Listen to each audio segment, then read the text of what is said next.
Comenzamos. La bella Koyuki Kazahana, daimyo del país de la primavera, esperaba en el puerto a la nave que venía del Imperio del Este unificado. Decir que moría de nervios sería un eufemismo, estaba a 3 niveles de lo que le seguía a eso. Caitlin Snow, la encargada de la Casa de Comercio del Loto Blanco en su país, había asegurado que el torneo contaría con la distinguida presencia de la familia real del imperio, el emperador, la emperatriz madre y sus primas. Y por ello se moría de miedo.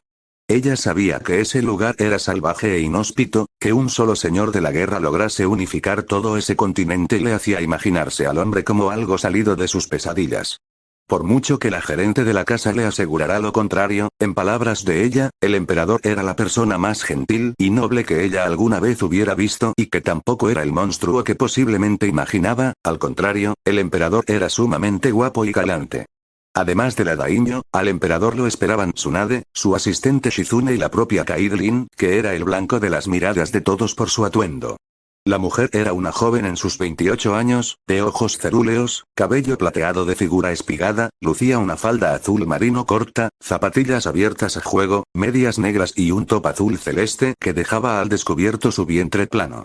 Sí que lucía bellísima, pero no era por eso que era el blanco de atención, lo era porque estaban a menos de 12 grados centígrados, pues el invierno iniciaba antes en esas latitudes, y ella lucía demasiado primaveral para el clima y más aún, parecía no afectarla en lo más mínimo. ¿Cómo puedes vestir así con este clima?, preguntó al fin Shizune por todos a la embajadora de facto del imperio. Es gracias a mi Kirk, contestó encogiéndose de hombros, algunas personas nacemos en el este con algo llamado Kirk o peculiaridad, en términos simples, su equivalente aquí en Oriente sería un Kekkei Genkai.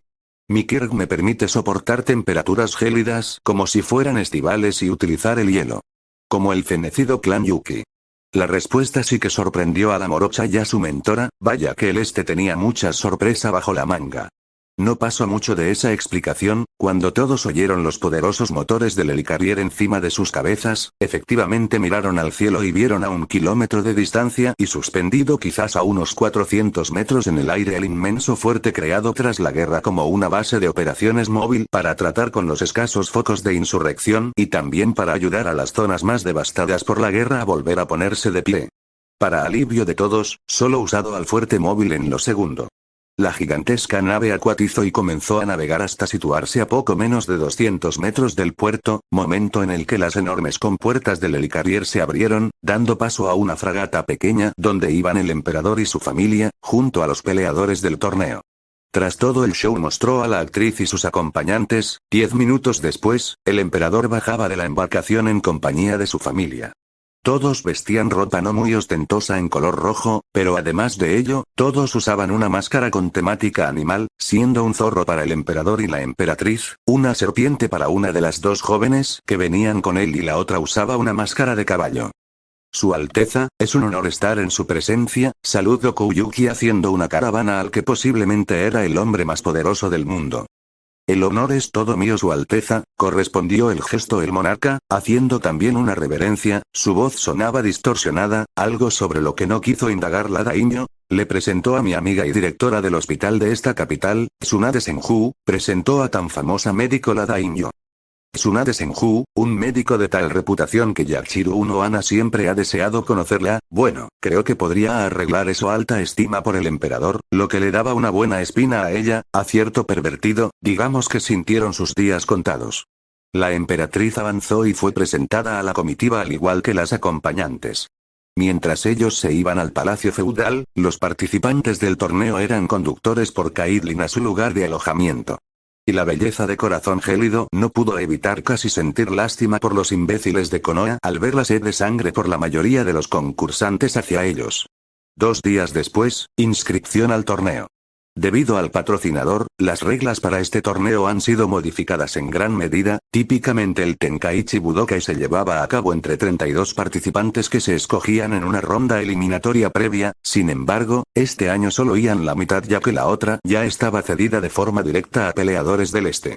También por primera vez ponían un límite en la edad de los concursantes situándola para enojo de muchos, entre los 15 y los 25 años de edad. Solo con esa restricción, las mejores cartas de Konoha, Gai, Kusina, Yashi, Tsume y Kakashi quedaban fuera del torneo, igual que Ani Roshi de Iwa, el propio Adekumo junto a su hermano y Jinchuriki Killer B, Meiterumi de Kiryu Goro Daimon de Suna. Así que el destino de Konoha recaería en los hombros de Menma, Shio, Hashirama y Mito Namikaze, Hinata, Hanabi y Nejiryuga, Rogue Lee, Kiba Inuzuka, Sasuke Uchiha y Maru Sarutobi antes Konohamaru. Con apoyo de Hine, el Jounin de 18 había cambiado su nombre legalmente, pues le daba asco tener un nombre relacionado a un nido de traidores. No importa, aún así Konoha se llevará la victoria. Exclamó Mito muy animada por la expectativa de demostrar su potencial. La joven de 18 años ardía en deseos de parece algunos traseros para al menos ganarse el respeto de Maru.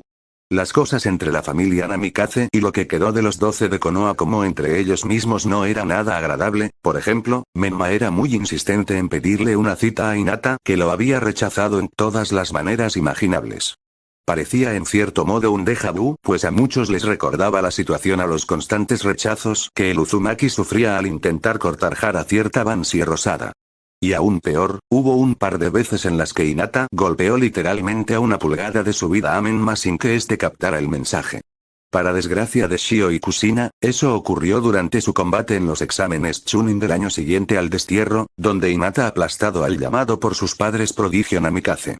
Irónicamente, Neji fue el encargado de derrotar a su hermana Shio que quedó prendada de Neji, pero al igual que Hinata, la rubia no tenía oportunidad alguna con él, no solo porque Tenten y él salían, sino porque el prodigio Hyuga ni siquiera soportaba estar en la misma habitación que ella. Ese día, tras apalear a Menma, Hinata vio altiva y desafiante hacia el palco Hokage, como diciendo ¿para esto lo abandonaron? Menma podría pintarse marcas en las mejillas como Naruto y teñir su cabello a rubio. Y no estaría ni cerca de parecerse a él.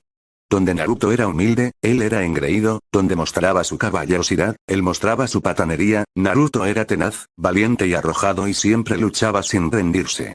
A Hinata le bastó con golpearlo 2 veces a una pulgada de su vida para que Menma se rindiera. Con un arsenal mucho mayor al del Uzumaki, simplemente no pudo hacer nada ante una kunoichi que desquitó en él toda su ira y coraje por la situación. Y es que, a medio año de estadía, ella supo que el chakra del Kyuubi sellado en los mellizos se agotó de repente y no pudo volverlo a activar. Abandonaron a Naruto por nada y por ello, siguiendo la política de la aldea, Menma fue el pagano de Hinata. Igualmente Shio fue aplastada por Neji años más tarde, Udon y Hanabi se dieron el lujo de humillar a los hermanos Namikaze restantes, mostrando a la familia con ello, que le apostaron al caballo equivocado. Al igual que los otros. La relación entre Lee y sus compañeros ya nunca fue igual y se vio relegado por ellos, aún con los intentos de Gai por reconectarlos. Igualmente, la misma situación ocurrió en los equipos 18 con Ino y Kiba. Aunque ahí fue aún peor porque los disidentes tampoco perdonaron a sus senseis por ello. Ni a Sasuke o a Sakura que seguía siendo el perrito faldero de Sasuke. Palabras valientes, dichas por una perdedora, cortó Maru con el arrebato de la Namikaze.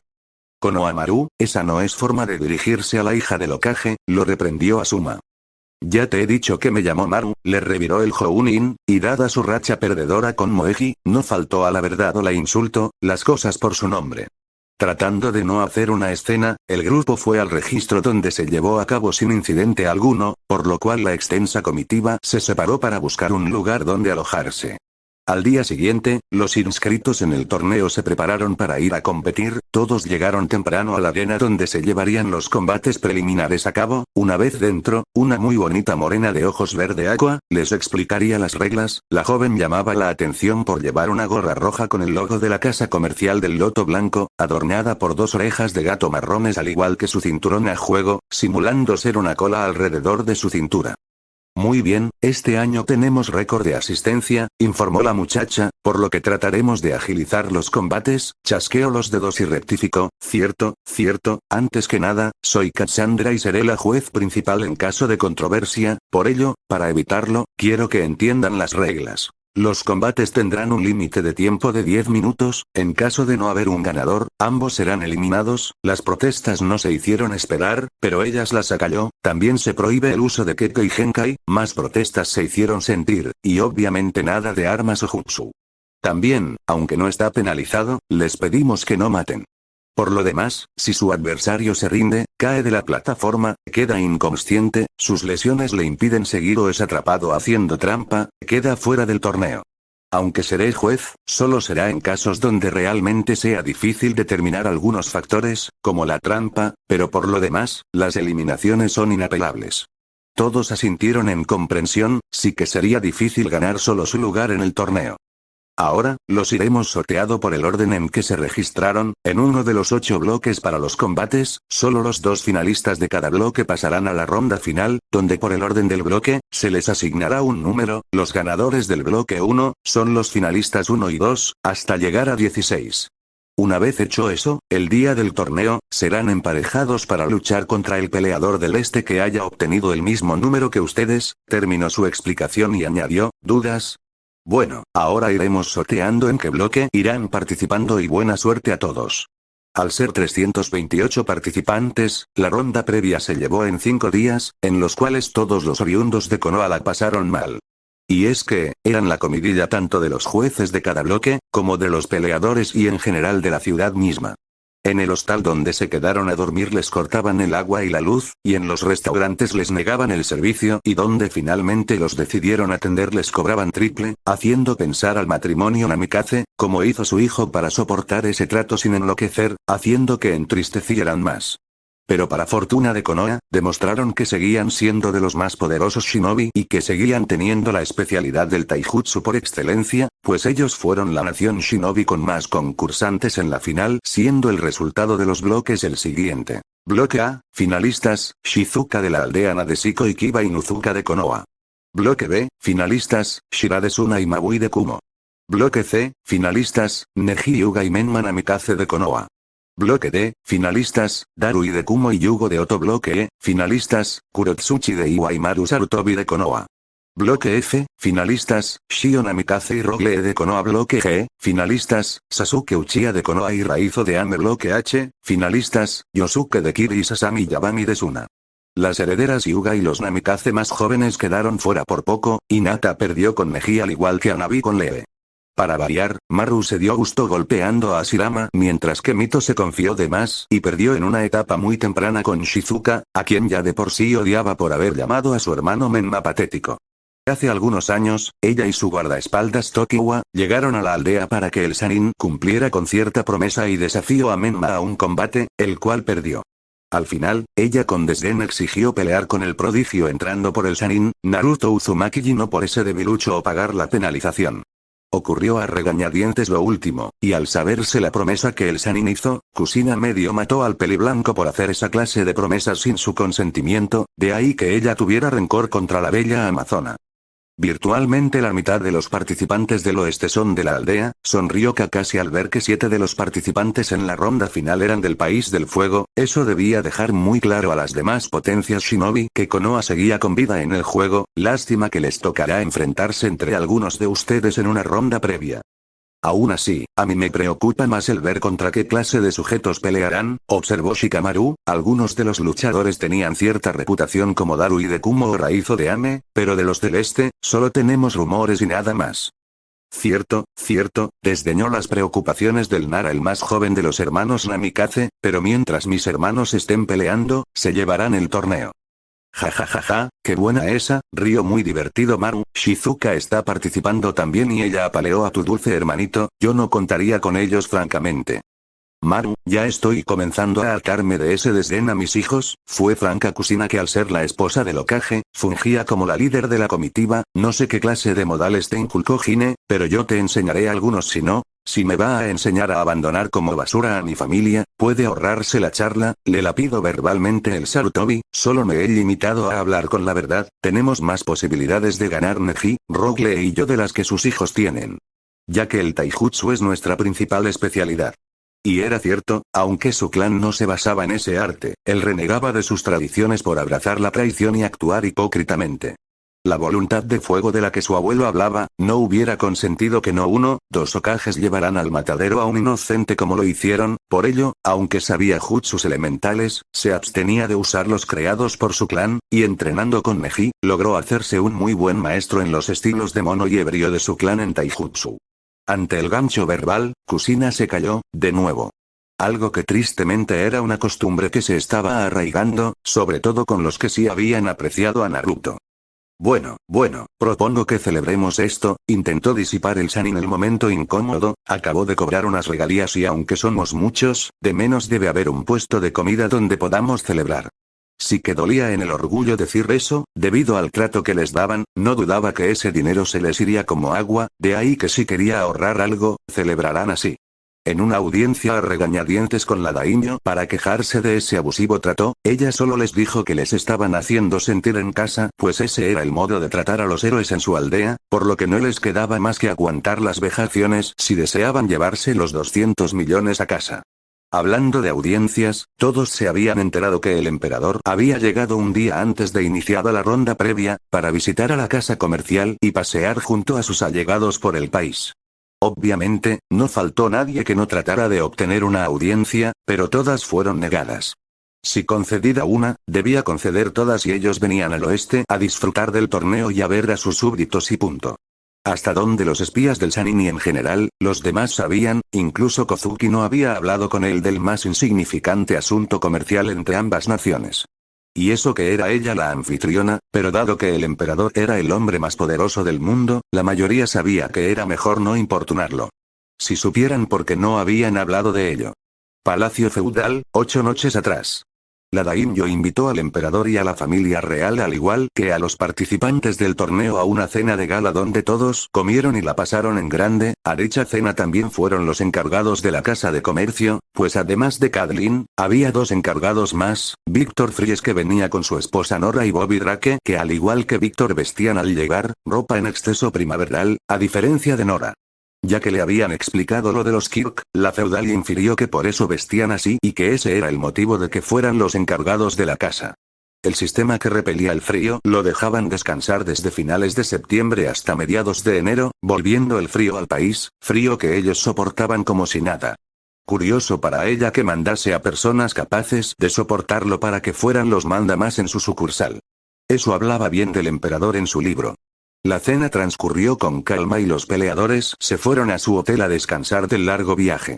Mientras, el emperador y su familia salieron exclusivamente en compañía de la Sannin, su asistente y la daimyo, a tomar un paseo nocturno por el jardín dormido del palacio. ¿Puedo hacerle una pregunta? Inició tímidamente la ojimiel. Todo depende de ella, contestó aún con el distorsionador de voz el emperador. ¿Alguna vez se llegó a topar con un niño rubio? Y comenzó a describir al Naruto de en ese entonces. Ella estuvo presente cuando Jiraiya informó que saltó el muro y se adentró en el este y dado que el Kyuubi no regresó a la aldea, tenía la esperanza de que el emperador lo haya conocido. Esperanza que la actriz y que Shizune compartían. El emperador solo suspiró ordenando sus ideas, tras lo cual respondió a la mujer que consideró una segunda madre. ¿Por qué quiere saber si conozco a Naruto Uzumaki? Respondió preguntando a su vez, ciertamente sé dónde está él, pero dado el cómo lo vilipendiaban en su aldea, no creo que lo busquen por algo bueno. Naruto Uzumaki hubiera sido tratado como héroe de haber venido a refugiarse de esa aldea ingrata, intervino Kozuki, para mí, es mi héroe y un gran amigo, también lo es para varias personas, si él tiene la idea de que no es así, se equivoca, sé que Suna lo habría recibido con los brazos abiertos, al igual que las olas, los pájaros, el té, la luna o los manantiales. Si sabe dónde está, si lo conoce y él le pidió no decir dónde vive, lo entendemos y jamás le insistiremos en que nos diga, pero por favor, al menos díganos si está bien. El emperador tembló ligeramente y eso lo notó tanto la Sannin, como la emperatriz y sus acompañantes, durante el exilio, creyó que incluso sus amigos de otros pueblos y países lo abandonaron. Claro que Nick Fury, el director de su centro de inteligencia y defensa llamado Shield que tenía a la casa de comercio como fachada en Oriente, le había dicho de los esfuerzos de su amigo Gaara, Kazekage desde hacía relativamente pocos años y de sus otros amigos por encontrarlo en el oeste, por si regresó a este lado del muro, que pese a todo, jamás lo odiaron. Una cosa era oírlo, una muy distinta era verlo. Por ello, la mujer inclinó ligeramente su cabeza a su hijo y este, con la mano trémula se comenzó a quitar la máscara. Sé dónde está Naruto Uzumaki, respondió el emperador con la máscara puesta aún, pero sin la voz distorsionada, llenando a las mujeres que lo apreciaban de esperanza, está parado justo frente a ustedes. Y terminó de retirarse la máscara. La daimyo, Sanin y asistente ahogaron un grito de sorpresa al ver el rostro del emperador, reconociendo esos ojos azules, cabello rubio y marcas similares a bigotes en las mejillas. Naruto, musitó la Sanin llorando y acercándolo con fuerza, lo abrazó y lo mantuvo en su agarre por un rato. Si era un sueño, mataría a golpes a quien tuviera la osadía de despertarle. Desde ese día y tras las presentaciones y explicaciones pertinentes, se habían puesto al corriente en ciertos aspectos. Por ejemplo, el hecho de que Naruto en cierto modo les vio la cara al saber del asunto del sello toda su vida o que en realidad tenía un mejor entrenamiento del que mostraba. A cambio, ellas le contaron de cómo Konoha había ido sufriendo descalabros desde su partida. Como por ejemplo, cómo ayudada de la Sanin, Kozuki exigió el pago por haberse hospedado una semana en el mejor spa del país. Además de las consabidas misiones rango D, C, B, A y S, existen algunas más que típicamente no aparecen en la enseñanza de la academia, o no lo hacían en la época de Naruto, que son las misiones X y R. Las misiones X, eran siendo francos, prostitución donde un cliente pagaba por acostarse con un shinobi o kunoichi para que éste realizara alguna misión sexual para su contratante. Dichas misiones debían de ser totalmente autorizadas por el shinobi en cuestión y siempre se firmaba un acuerdo de confidencialidad. Las misiones R en cambio, eran más una suerte de recompensa, en la cual un cliente satisfecho por una misión, daba una compensación a los shinobi que en el pasado realizaron una misión por él. Como en este caso, donde se pagó para que todo el equipo 7 fuera a pasar una semana de relajación en el mejor spa del país, libre de gastos para ellos por supuesto. Sin embargo, Kakashi, Sakura y Sasuke engañaron vilmente al Uzumaki, con ayuda de Tenzo, un Anbu amigo del Peliplata y le hicieron creer que irían a una misión especializada que requería de ellos y de otro Anbu. Mientras, Tenzo encargó a otro compañero a que Naruto estuviera ocupado con misiones D con el pretexto de que faltaban en su registro más misiones, siendo más bien, engañado para que hiciera virtualmente sin paga, las labores de los Anbu solteros que vivían solos. A la daimyo le dijeron que Naruto fue a un festival en el país de las olas como juez, debido a que también los salvó y requirieron de él. Se empalmaron las misiones eligiendo ir el Uzumaki a las olas. Tras la llegada de la Sanin, ambas notaron al hablar de ello el engaño y ya que el principal beneficiario no fue por ser saboteado, Kozuki mandó facturar la estadía de esa panda de vividores, fue a Konoha y exigió el pago por ella. Claro está que Sakura y Sasuke dijeron que merecían las vacaciones, pero la feudal les recordó como no hicieron nada significativo en aquella ocasión y ya que dejaron apartado al verdadero héroe, debían sí o sí, pagar la factura de la estancia. Factura que por supuesto que Minato obligó a pagar a los involucrados en el tema, viendo solo una de tantas injusticias que a Naruto le hicieron en la aldea. Había de todo en esa lista, desde retenerle el 60% de sus pagos por misiones porque era el impuesto demoníaco. Cobrarle por vivir en el agujero que era su hogar y más aún, siendo propiedad de Minato o los exorbitantes precios a los que le vendían las cosas. Ahora incluso su equipo lo apuñalaba por la espalda de horrible manera. Así que dividiendo equitativamente la cuenta entre todos los involucrados en la estafa, a ellos les tomó alrededor de 4 años pagar su parte debido al deterioro en la economía por la baja de las misiones y los intereses revolventes de la factura que de 250.000 ryō, creció hasta los 2,5 millones, siendo peor para Tenzo gracias a que no era cercano a casi nadie. Como sea, Kakashi tuvo que andar yendo a comer con Asuma y Kurenai, Sakura tuvo que postergar el salir de su casa y Sasuke, bueno, el que le besaran el culo jamás dejó de pasar y él comía donde quisiera y gratis. Por su parte, Naruto les narró cómo fue su arribo al este. Hace 8 años. Una aún convaleciente Tayuya y una preocupada Karin, junto a Naruto, estaban alrededor de una fogata hecha a las afueras de Saitama, ciudad portuaria más importante en el país de las olas. Naruto les acaba de narrar a ambas el plan de su madre, plan que sometía a su escrutinio ya que también les involucraba. El plan de Kurama era sencillo, pero efectivo para dejar de ser perseguidos como animales, debían ir al muro del este y saltarlo. El problema es que nadie tenía una convocatoria útil. La de Tayuya era inservible ya que solo era útil para el combate entre humanos, Karin no tenía contrato alguno y a Naruto le habían retirado el suyo, lamentablemente al ocurrir eso y con los sapos, de volver a obtener otro, solo lo tendría con animales viles que se conformaban con lo que fuera y que de seguro no le servirían para cruzar. Todo por ser rechazado por uno de los clanes más importantes y de los pocos ese más que existían. Sin embargo, si existe un clan de invocación poderoso que vendría en tu auxilio y este sobrepasa a los sapos en poder, le soltó la bomba a la Biju. Yo soy la líder del clan de invocación de los Kitsunes, así que bueno, le dijo más o menos de dónde venía el asunto. Una cosa sería que los sapos dijeran por qué retiraron el contrato, otra que un líder que siempre ha estado a tu lado, rebata dichas acusaciones y te respalde. Kurama incluso conminó a Tayuya a cancelar el contrato de esas marionetas macabras para intentarlo con un clan, petición que también le hizo a Karin. Así que en sincronía, los tres realizaron una invocación y llegaron al hogar de las invocaciones, en la tierra de Ascalón. Ascalón es un valle muy grande rodeado de montañas. En el lugar, convivían de manera armónica los 5 clanes de invocación clase S existentes, siendo el clan de los Kitsune uno de ellos. Pero que dijera que aparecieron los 3 en el valle, no quería decir que todos llegaron al mismo sitio.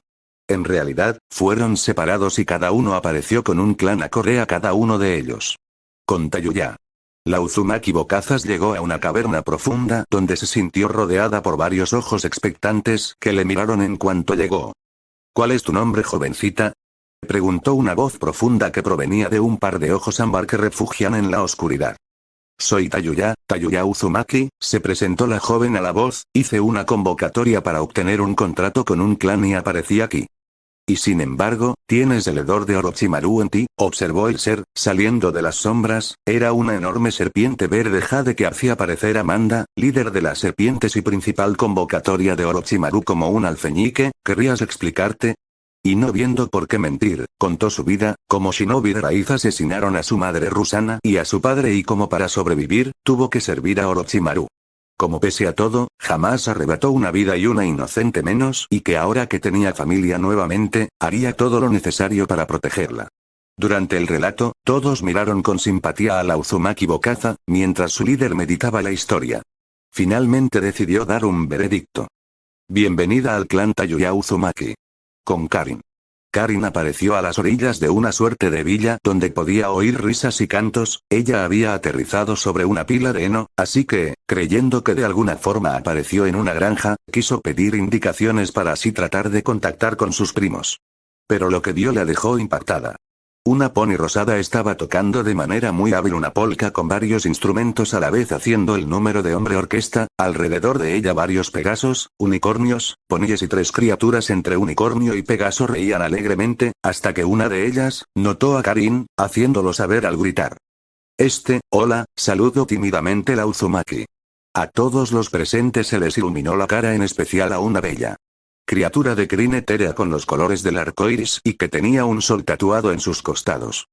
Hermana, tenemos nueva invocadora. Celebró la criatura apareciendo frente a Karin. Jovencita, ¿cuál es tu nombre? Karin Uzumaki. Otra de esas magníficas criaturas entre Pegaso y unicornio, una de color negro con una crin etérea que parecía una noche estrellada, se acercó también y le presentó a todos. Todos saluden a Karin Uzumaki, nuestra primer invocadora en 100 años. Con Naruto. Naruto apareció en una plaza donde zorros antropomórficos, anjous zorros y kitsunes de al menos 2 colas paseaban o hacían sus actividades. De súbito todos se congelaron al verlo y sobre todo al sentir a quien traía en su interior. «Larga vida Kurama-sama», exclamaron todos en la plaza y rodearon a Naruto con sonrisas alegres. Luego de 2 horas, se reencontraron los primos en la base del muro y con ayuda de Karin lograron cruzar. La belleza de Anteojos simplemente invocó a 3 de los Wonderbolts, un grupo de Pegasos Elite que les ayudó a cruzar volando, tras lo cual, oficialmente daba por iniciada su larga aventura en el este. Y corte. Wow, sinceramente no creía que fuera a recibir una respuesta tan buena con esta historia. Como dije antes, este es un cliché de que busque fic en español que no fueran traducciones y no vi ni uno original o alguna traducción. Por lo que si a alguien le gustó el tópico, es libre de usarlo cuando quiera. No narraré todo lo que ocurrió en el camino de la guerra de unificación, solo serán retazos. Lo que de momento diré es que la guerra cobró vidas que fueron importantes para el Uzumaki y los demás, así como también, encontraron unas cuantas sorpresas que vaya que van a sacudir al mundo shinobi y son cosas que verán en el torneo.